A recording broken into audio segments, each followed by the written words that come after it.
Hi ಎಲ್ರಿಗೂ. ಇವತ್ತು ನಾನು ವೈಟ್ ಪಾಸ್ತಾ ರೆಸಿಪಿಯನ್ನು ನಿಮ್ಮ ಜೊತೆ ಶೇರ್ ಮಾಡ್ತಾ ಇದ್ದೇನೆ. ಇಲ್ಲಿ ನಾನು ಮೊದಲು ಪಾಸ್ತಾ ಬೇಯಿಸಲಿಕ್ಕೆ ನೀರು ಬಿಸಿ ಆಗಲಿಕ್ಕೆ ಇಟ್ಟಿದ್ದೇನೆ. ನೀರಿಗೆ ಉಪ್ಪು ಮತ್ತು ಎಣ್ಣೆಯನ್ನು ಹಾಕಿ ನೀರು ಕುದಿ ಬಂದ ಮೇಲೆ ಪಾಸ್ತಾವನ್ನು ಹಾಕಿ ಬೇಯಿಸಬೇಕು.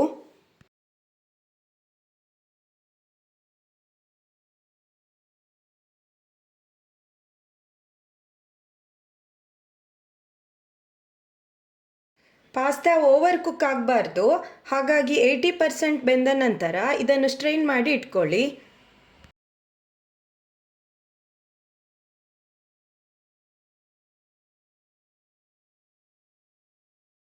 ಇಲ್ಲಿ ನಾನು mushroom, beans, carrot, capsicum cut ಮಾಡಿ ಇಟ್ಟಿದ್ದೇನೆ. ಸ್ವೀಟ್ ಕಾರ್ನ್ ಇದ್ದರೆ ಅದನ್ನು ಕೂಡ ಹಾಕಿ, ಚೆನ್ನಾಗಿರ್ತದೆ. ಬೆಳ್ಳುಳ್ಳಿಯನ್ನು ಸಣ್ಣದಾಗಿ ಕಟ್ ಮಾಡಿ ಇಟ್ಟಿದ್ದೇನೆ. ಬ್ರಾಕೊಲಿಯನ್ನು ಕೂಡ ಕಟ್ ಮಾಡಿ ಉಪ್ಪು ನೀರಲ್ಲಿ ಹಾಕಿ ಇಟ್ಟಿದ್ದೇನೆ. ಇದೆಲ್ಲ ಹಾಕಲೇಬೇಕು ಅಂತ ಏನಿಲ್ಲ, ಇಷ್ಟ ಇದ್ದರೆ ಹಾಕಿ, ಚೆನ್ನಾಗಿರ್ತದೆ. ಈಗ ಒಂದು ಪ್ಯಾನ್ಗೆ ಆಲಿವ್ ಆಯಿಲ್ ಹಾಕ್ತಾ ಇದ್ದೇನೆ.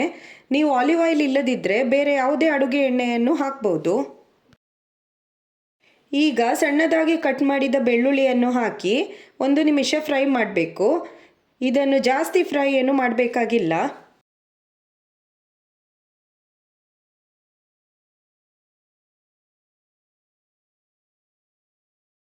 ಈಗ ಮೊದಲಿಗೆ ಕ್ಯಾರೆಟ್, ಬೀನ್ಸ್ ಮತ್ತು ಬ್ರಾಕೊಲಿಯನ್ನು ಹಾಕಿ ಫ್ರೈ ಮಾಡಬೇಕು.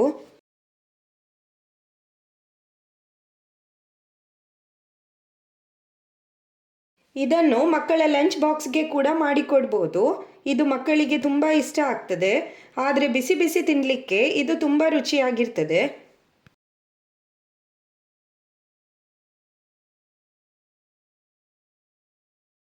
ಸ್ವಲ್ಪ ಉಪ್ಪನ್ನು ಹಾಕಿ ಫ್ರೈ ಮಾಡಿ.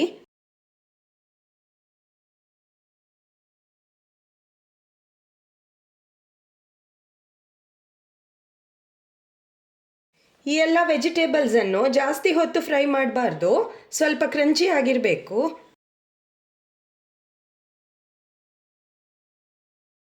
ಎರಡು ನಿಮಿಷದ ನಂತರ ಮಶ್ರೂಮ್ ಮತ್ತು ಕ್ಯಾಪ್ಸಿಕಮ್ ಹಾಕಿ ಹೈ ಫ್ಲೇಮ್ನಲ್ಲಿ 2 ನಿಮಿಷ ಫ್ರೈ ಮಾಡಿ.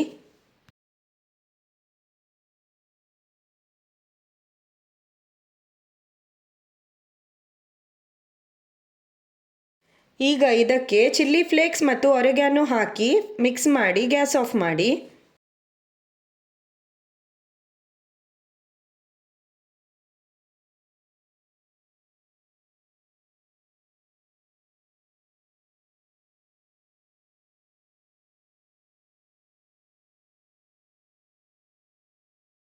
ಈಗ ವೈಟ್ ಸಾಸ್ ಮಾಡಲಿಕ್ಕೆ ಒಂದು ಕಡಾಯಿಗೆ ಬಟರ್ ಮತ್ತು ಆಲಿವ್ ಆಯಿಲ್ ಹಾಕಬೇಕು.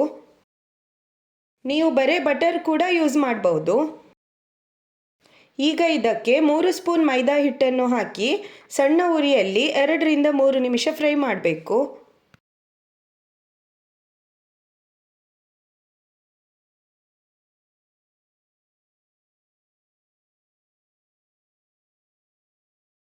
ಇದಕ್ಕೆ ಕಾಯಿಸಿ ಆರಿಸಿದ ಹಾಲನ್ನು ಹಾಕ್ತಾ ಇನ್ನೊಂದು ಕೈಯಿಂದ ಮಿಕ್ಸ್ ಮಾಡ್ತಾ ಇರಬೇಕು.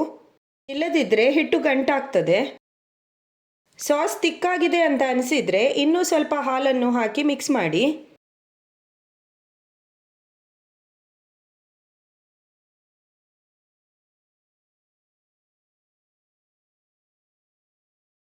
ಕುದಿ ಬಂದ ಮೇಲೆ ಒರೆಗ್ಯಾನೋ, ಚಿಲ್ಲಿ ಫ್ಲೇಕ್ಸ್, ಪೆಪ್ಪರ್ ಪೌಡರ್ ಹಾಕಿ ಮಿಕ್ಸ್ ಮಾಡಿ.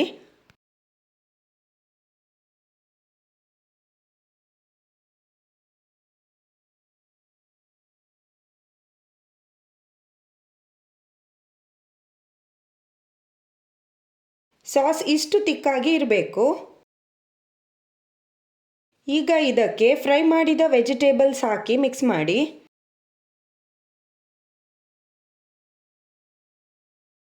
ಚೀಸ್ ಇದ್ದರೆ ಹಾಕಿ, ಇದು ಆಪ್ಷನಲ್. ಹಾಕಿದರೆ ಸಾಸ್ ಇನ್ನೂ ಕ್ರೀಮಿಯಾಗಿ ಟೇಸ್ಟ್ ತುಂಬ ಚೆನ್ನಾಗಿರ್ತದೆ.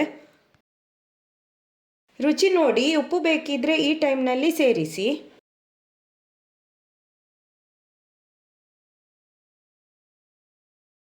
ಈಗ ಬೇಯಿಸಿಟ್ಟ ಪಾಸ್ತಾವನ್ನು ಹಾಕಿ ಚೆನ್ನಾಗಿ ಮಿಕ್ಸ್ ಮಾಡಿ. ಎಲ್ಲ ಪಾಸ್ತಾವನ್ನು ಒಂದೇ ಸಲ ಹಾಕುವುದು ಬೇಡ, ಸಾಸ್ಗೆ ಎಷ್ಟು ಪಾಸ್ತಾ ಹಿಡಿಸ್ತದೆ ಅಂತ ನೋಡಿ ಪಾಸ್ತಾವನ್ನು ಸೇರಿಸಿ.